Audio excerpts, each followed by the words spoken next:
Everybody, I am about to turn into the Georgia Pacific drywall plant here in Fletcher, Oklahoma. I had to stop there and put my boots on. I got so wet at that last deal, I pretty much had to change all my clothes. So the way this works is you stop here, you go inside, check in, you take her 30 bungees, and then we have to go over to the preloaded lot and find our trailer. So I'm going to pull up here past this retaining wall and go in and check in, get my paperwork, and give her some bungees. Everybody, I've gotten checked in. There's another driver that came in right behind me. He's a prime driver.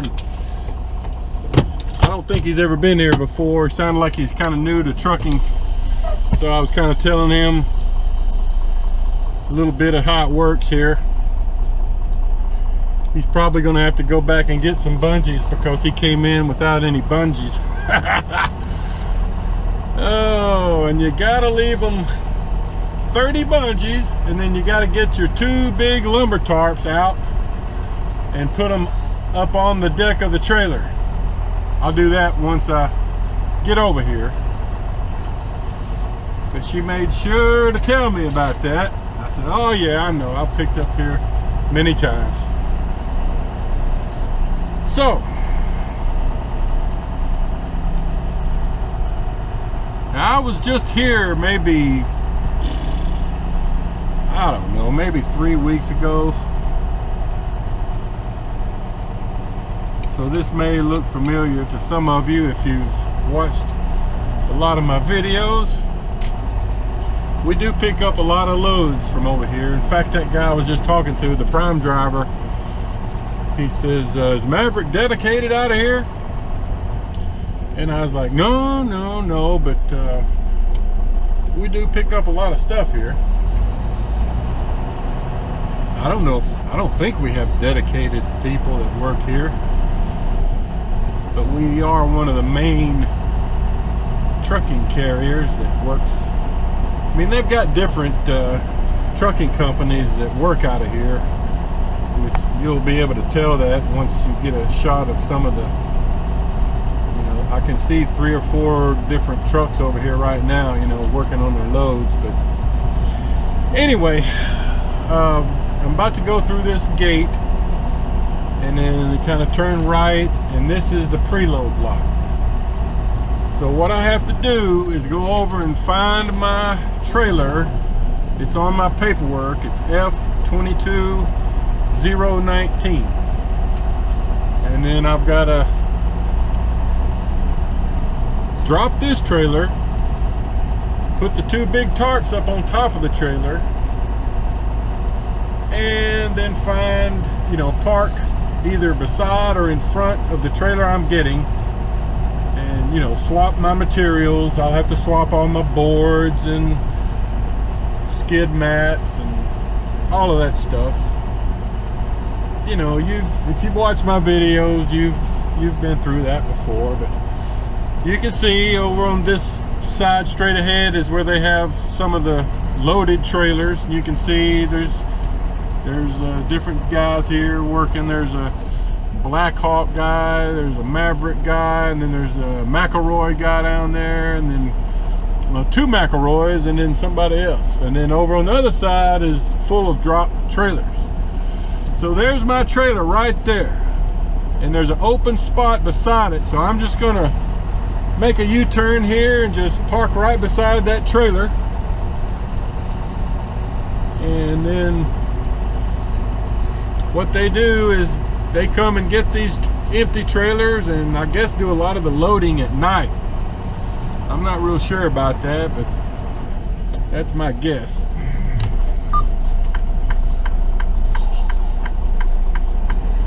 So I'm picking up a 22-year model trailer, so a brand new trailer.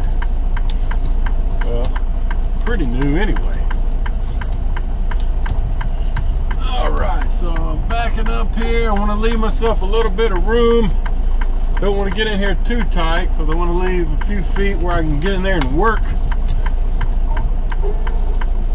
So, alright, I'll show you some more in a bit. Good morning, everyone. Paperboy Trucker back at you on this Friday morning. Eastbound, traveling on I-44. Oh, about 25 miles west of Tulsa. If you'll remember, I'm heading to Springdale, Arkansas with this load of drywall I picked up down in Fletcher, Oklahoma. I stopped last night in Edmond, Oklahoma, which is just on the north side of Oklahoma City. Got some good rest. Got started about 5 a.m. this morning. That's when I got my clock back. Should put me in Springdale around 8:30, 8:40, something like that. Which should work out well because a lot of these drywall suppliers typically load their own trucks first thing in the morning. So hopefully by the time I get there, they'll be pretty much done with that where I can get unloaded quicker. But anyway, giving you a little shot of the sunrise as we head into the east. Had a cool thing happen when I first hit the road today. I turned on the radio and just coincidentally I was on this NPR station and they did a reading of the Declaration of Independence. You know, it took several minutes to actually read the Declaration of Independence, which was really cool. You know, part of their July 4 content. That was really neat.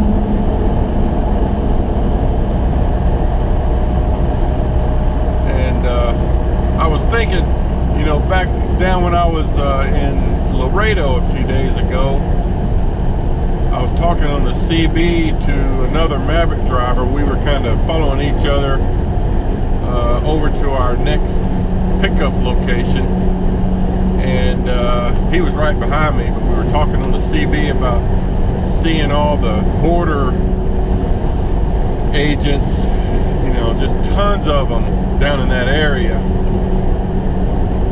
And of course he was a retired Army guy, did his 20 years in the Army,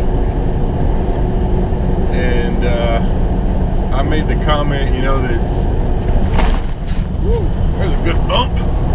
It's kind of weird how, you know, so many people trying to come into our country from the southern border, risking their lives and going through just, you know, gotta be just a horrendous experience trying to get here from some of those places. Central America, South America, wherever.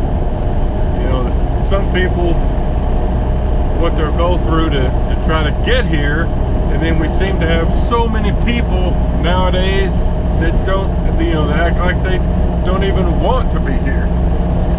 And this other Maverick driver, the Army veteran, he said, well, that's because they've never been anywhere else to see what it's like. And I said, man, that's a good point. So, as we approach our July 4 weekend, maybe a little reflection on, you know, appreciation of the freedoms we have here in America, because that's really what it was all about when our founding fathers came over here and established their independence. It was to give all of us freedom so we could live our lives like we want to and enjoy freedom. And I'm for trying to keep it. So anyway, there's my July 4th morning talk. Oh, but yeah, sure is some pretty scenery this morning. You know, and I think this place I'm going to, I think I was there a couple weeks ago, so we'll see if I'm right. More later. All right, everybody. I am approaching my customer, Cherokee Building Supply, I think it's called. I just made a delivery to this place maybe 2 weeks ago. But this time I will know not to follow their signs until I get untarped and all that. Last time I was here, I followed the signs and then they made me back out onto the road to untarp and stuff. So I ain't gonna do that this time.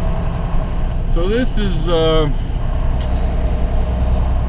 let's see, it's kind of up here a little way. I remember they're doing a lot of construction down at the end of this road, but gosh, that white truck is kind of parked where I need to be,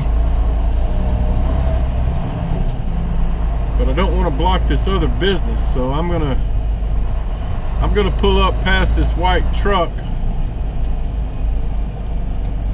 He's saying to, all right, he just gave me a signal to stop here, so I guess I'll stop here and start taking my tarps off. Okay, guys. Well, been here about 45, 50 minutes, and there's another Maverick driver back there too, named Chris. We helped each other roll up our tarps, just because it's easier with two people.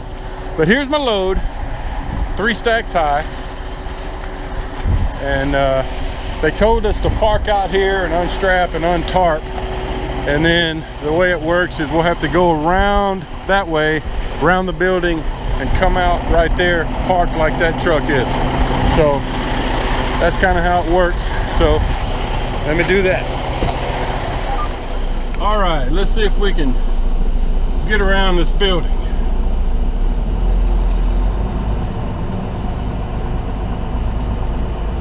Kind of nervous with this drywall, because as you can see, it's very cloudy. Been raining a lot over here last day or two.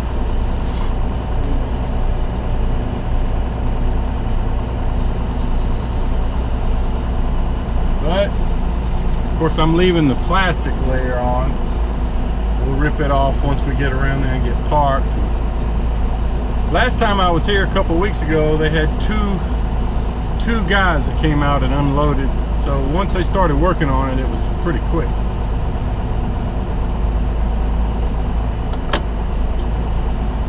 Woo.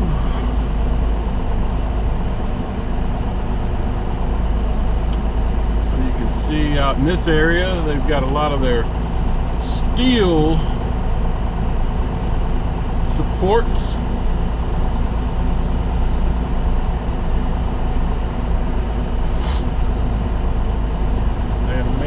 Sharp turn here, making sure I don't clip the corner of that building. Oh, should be okay. Make a wide a turn as I can. Looking at my mirror on the right side, we're looking pretty good. Got about a foot to spare, which in trucking terms is like a yard of regular space. All right, so I'll wait right here until the guy tells me to move forward. Get back to you in a minute. All right, here's a little shot of the unloading process. Once he gets that off of there, I'll help him put these runners on there just to help it along.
know if you could hear that, but he was just saying, you know, because it's been raining a lot. It's probably going to rain more today. But I was asking him, what do you do if it's raining? And he said that you basically have to back into that stall, which, man, that'd be tight. To have to get in there and untarp and do all your work and then get unloaded. I don't know. That'd be a pretty tough deal, I'm afraid. But anyway, we've only got 2 more stacks to go, so we'll get that done and then send in our paperwork and see where we go next. But yeah, there's where they put a lot of their drywall, and then they've got some of it over in this building over here, also over there. All right, more later. All right, everybody, I've gotten unloaded here, pulled out onto the street, and Chris is in there now getting unloaded. The other Maverick driver that was behind me. I waited about 10 minutes and they sent me a deadhead order to Fort Smith, which is what I was hoping for. So let's go to Fort Smith and see what kind of load we can get out of there and get home.